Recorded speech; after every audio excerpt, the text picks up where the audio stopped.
বিয়ের পর।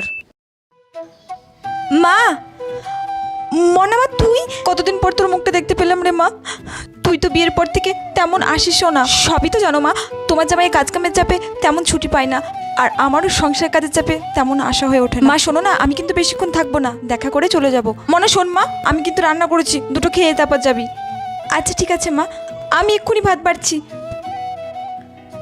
মনা নে মা, খেয়ে নে।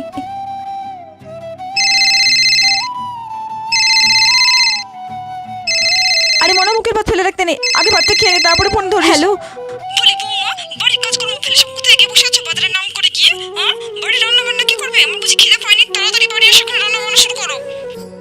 মা, আমি আজকে আর খেতে পারবো না, আমি আজ আসি বুঝলে, আবার অন্য একদিন এসে খেয়ে যাবো। কিন্তু মনে কি হলো বলে তো যাবি? কি হলো কি জানি, মেয়েটা তো মুখের ভাত করে ফেলে দিয়ে তাড়াতাড়ি করে চলে গেল উটোপাটা করে। টুক্কা টুক্কা।